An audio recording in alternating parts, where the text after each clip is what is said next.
Hi guys, genius MN के YouTube channel पर आप सभी का बहुत बहुत स्वागत है। देखिए, हम आज एक्सेल में सीखने वाले हैं कि हम किस तरह से एक्सेल की किसी दो डेट्स के बीच में कैसे हम डिफरेंस निकाल सकते हैं। अब डिफरेंस वो हम विभिन्न प्रकार से निकाल सकते हैं। आप यहाँ पे सीट देख रहे हैं, मैंने यहाँ पे एक सीट यहाँ पे ऑलरेडी लगाई हुई है। यहाँ पे आप देख सकते हैं, यहाँ पे मैंने एक स्टार्ट डेट दी हुई है और एक यहाँ पे मैंने एंड डेट दी हुई है।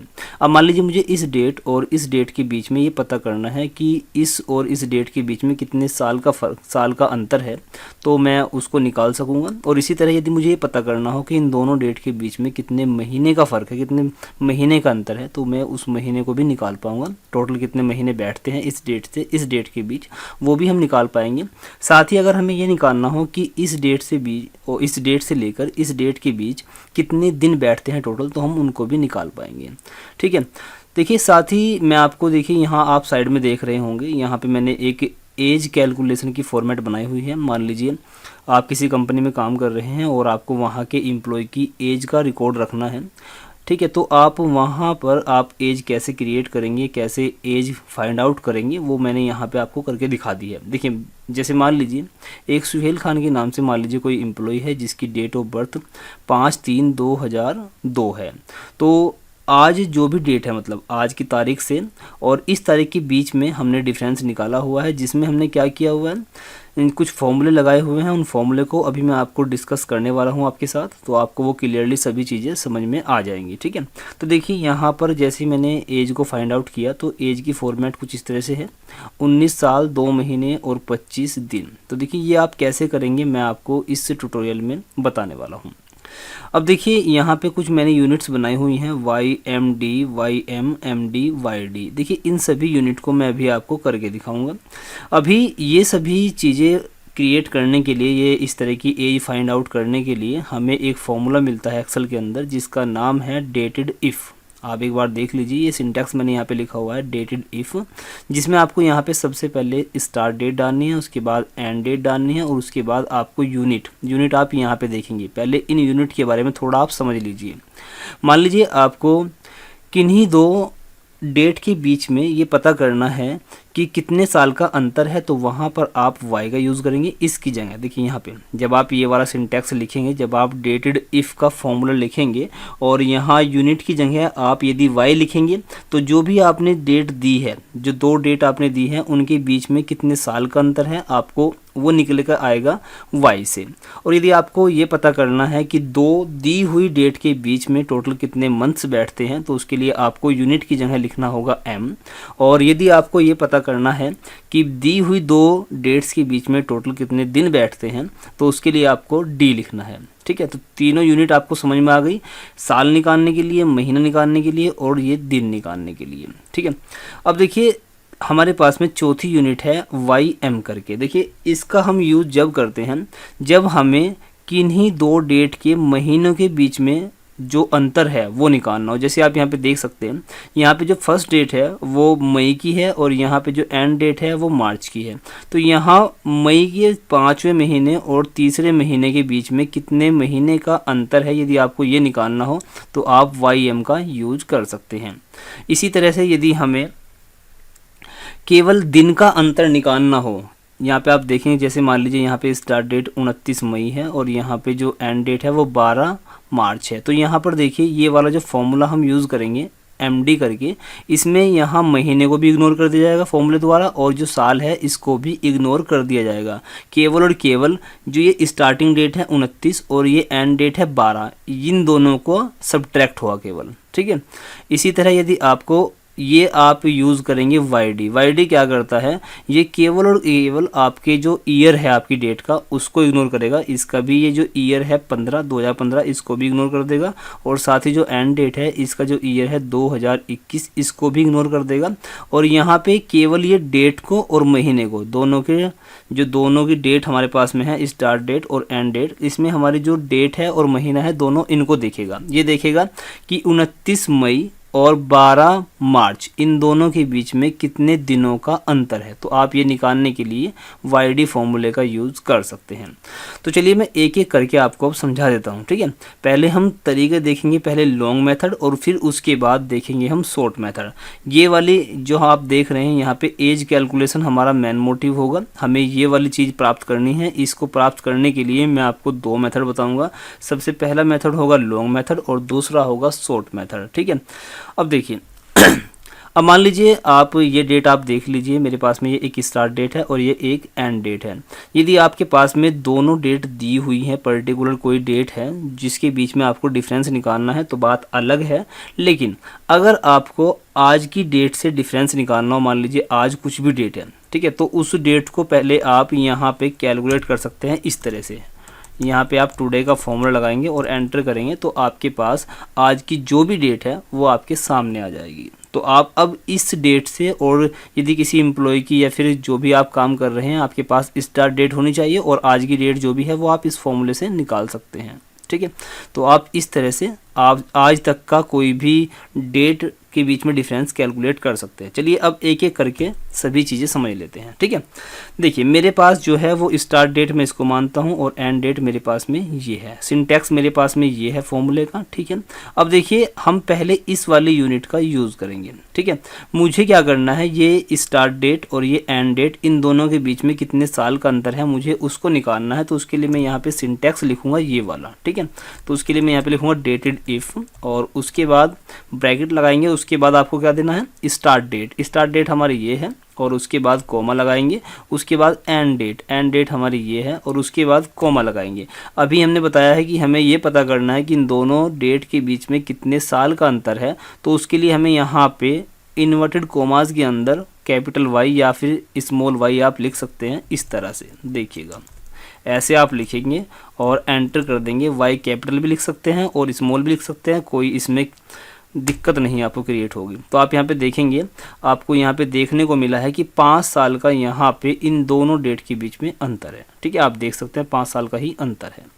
अब यदि हमें मंथ निकालने हो कि इस डेट और इस डेट के बीच में कितने महीनों का फ़र्क है, साल का नहीं महीनों का, तो उसके लिए भी आप क्या करेंगे, यहाँ पे लिखेंगे डेटेड इफ़ और उसके बाद आपको स्टार्टिंग डेट देनी है, उसके बाद एंड डेट देनी है और उसके बाद आपको यहाँ पे लिखना है कैपिटल M या फिर स्मॉल m, जो आप चाहें वो लिख दीजिए, एंटर कर दीजिए। तो आपको देखने को मिलेगा यहाँ पे 69 मंथ्स का यहाँ पे डिफरेंस है, ठीक है। अब देखिए एक काम कर लेते हैं, हम यहाँ पे एंड डेट की जगह आज की डेट ले लेते हैं। तो यहाँ पे मैं टुडे का फॉर्मूला लगाता हूँ, ठीक है, एंटर कर दिया। तो देखिए आज की जो भी डेट है वो मेरे सामने यहाँ पे आ गई है, ठीक है। और इसी के हिसाब से हमारे ये भी रिजल्ट चेंज हो गए हैं। चलिए अब डे निकाल के देख लेते हैं कि इन दोनों डेट के बीच में, मतलब 29/5/2015 से लेकर और 30/5/2021 इन दोनों के बीच कितने दिनों का अंतर है। तो उसके लिए फिर से हम यही करेंगे, डेटेड इफ़ और उसके बाद फर्स्ट डेट और उसके बाद लास्ट डेट जो आज की डेट हमने ली हुई है और उसके बाद यहाँ पे आपको डी स्मॉल या कैपिटल एंटर कर दीजिए। तो देखिए अभी तक 2193 दिन हो चुके हैं 29/5/2015 से 30/5/2021 तक, ठीक है। चलिए ये देखिए तीनों चीज़ें आपको क्लियरली समझ में आ गई होंगी, Y यूनिट के बारे में, M यूनिट के बारे में और D यूनिट के बारे में क्लियरली चीज़ें समझ में आपको आ गई होंगी। अब देख लेते हैं कि हमें YM और MD और YD से क्या क्या रिजल्ट मिलते हैं। देखिए YM क्या करता है, YM आपको केवल और केवल डिफरेंस निकाल के देगा महीनों के बीच का। देखिए मैं आपको दिखाता हूँ, अभी एक काम कर लेते हैं, यहाँ पे महीना चेंज कर लेते हैं वरना आपको कुछ समझ में नहीं आएगा। एक कर लेते हैं, ठीक है। देखिए अभी मैं यहाँ पे क्या करता हूँ, यहाँ पे मैं लिखूँगा डेटेड इफ़ और उसके बाद स्टार्ट डेट और उसके बाद एंड डेट और उसके बाद इन्वर्टेड कोमा में हम लिखेंगे YM, ठीक है, और उसके बाद एंटर कर देंगे।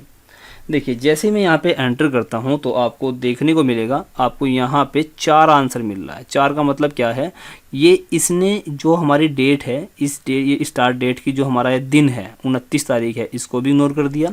30 तारीख को भी इग्नोर कर दिया, और जो ये साल है 2015 इसको भी इग्नोर कर दिया, और साथ ही साथ जो हमारा ये वाला साल है 2021 इसको भी इसने इग्नोर कर दिया है। केवल और केवल 1 और ये 5 इन दोनों के बीच में जो भी डिफरेंस है वो हमें निकाल करके दे दिया है। तो ये वाई एम करता है केवल और केवल महीने के बीच का डिफरेंस। इसी तरह से देखिए दूसरा दोबारा फॉर्मूला लगाते हैं, डेटेड इफ़, और उसके बाद फर्स्ट डेट, और उसके बाद यहाँ पे सेकंड डेट, और अब हम लिखेंगे यहाँ पर एम डी। देखिए यहाँ पे मैं लिखता हूँ एम डी, एंटर। देखिए अब हमें यहाँ पे जो आंसर मिल रहा है ये केवल और केवल 1 मिल रहा है। 1 क्यों मिल रहा है?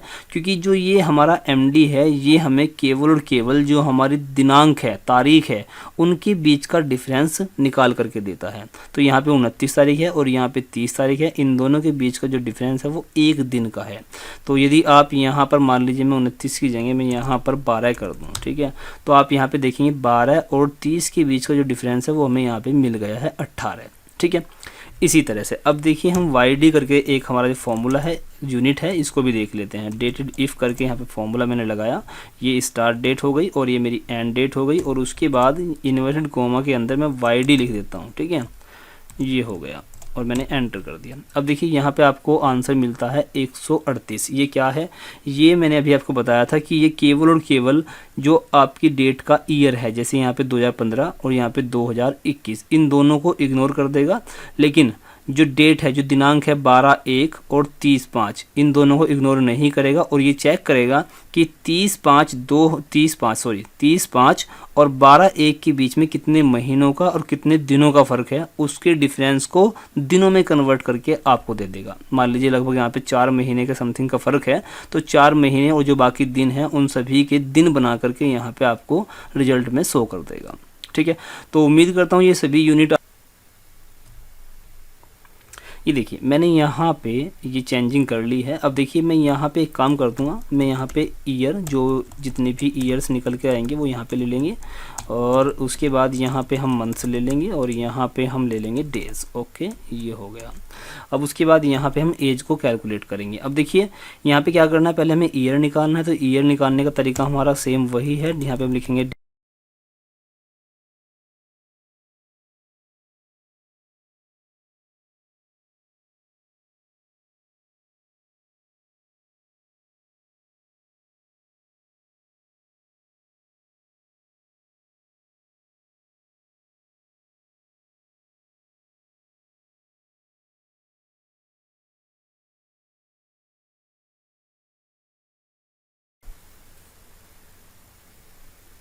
देखिए जो एज की फॉर्मेट मैंने आपको दिखाई थी उस फॉर्मेट में इसको कन्वर्ट करने के लिए हम यहाँ पर कनकैटिनेट का फॉर्मूला यूज़ करेंगे। एक्सेल का एक फॉर्मूला होता है कनकैटिनेट।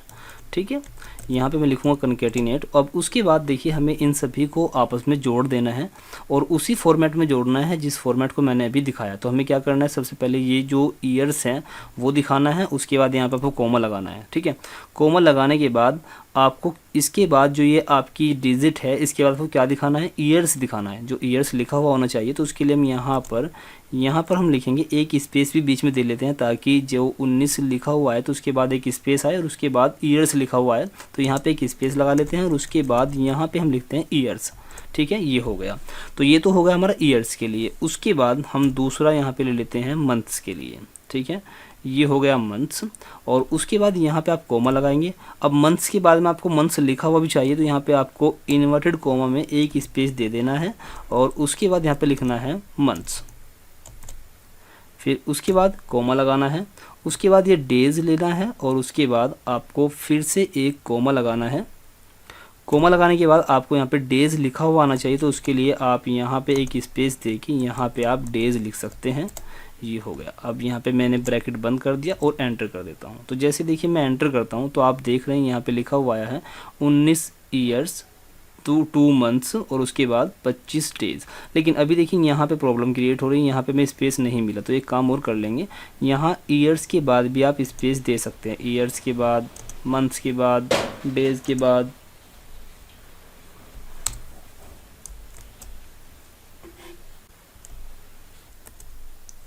ये देखिए ये वही सेम फॉर्मेट अब आपके सामने आ गई है।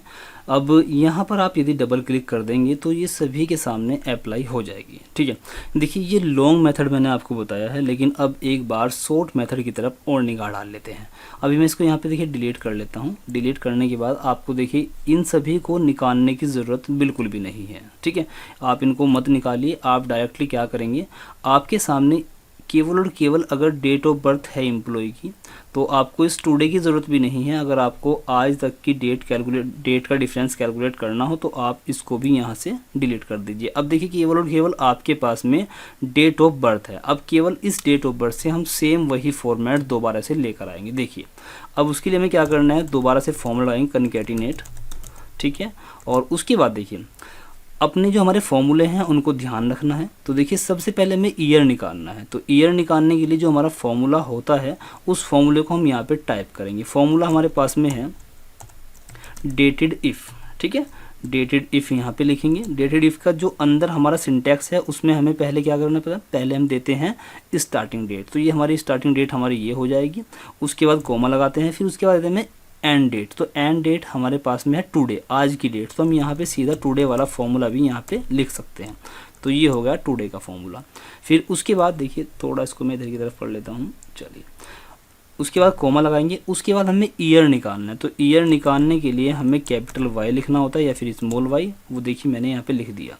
ठीक है, अब देखिए ये वाला फॉर्मूला हमारा कंप्लीट हो गया। यहाँ से हमें क्या निकल के आया, यहाँ से हमारा ईयर निकल के आ चुका है, क्योंकि ये फॉर्मूला यहाँ से लेकर यहाँ तक हमें जो हमारा इस डेट के बीच में ये वाली डेट और जो टुडे वाली डेट है, जो आज की डेट है, इसके बीच में जो जितने भी साल का डिफरेंस है वो साल हमें यहाँ से मिल गया है।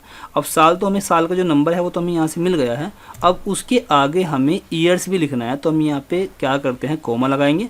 कोमा लगाने के बाद इन्वर्टेड कोमा और एक स्पेस में यहाँ पे देता हूँ और उसके बाद मैं यहाँ पे लिखता हूँ ईयर्स। ठीक है, एक स्पेस में यहाँ एंड में देता हूँ ताकि जैसे ही मंथ का जो नंबर लिखा हुआ है उसके बीच में भी स्पेस रहे। तो देखिए ये हो गया, यहाँ पे एंटर किया। तो देखिए अब आप देख सकते हैं 19 साल 2 महीने 25 दिन। अगर आपको कोमे बीच में लगाना तो आप कोमे भी लगा सकते हैं। देखिए यहाँ पे आप सीधा सीधा यहाँ पर आप कोमे लगा दीजिए। एक कोमा यहाँ पे लगा देंगे और एक कोमा हम यहाँ पे लगा देंगे और एंटर कर देंगे। तो देखिए यहाँ पे अब इनके बीच में आपको कोमे देखने को मिलेंगे। अब आप एक काम करेंगे, जैसे आप इसके ऊपर डबल क्लिक करेंगे तो देखिए सभी की एज इसी फॉर्मेट में कैलकुलेट हो चुकी होगी। तो ये हमारा एक एडवांस मेथड है एज कैलकुलेशन का। आप चाहें तो इस तरीके से भी कर सकते हैं।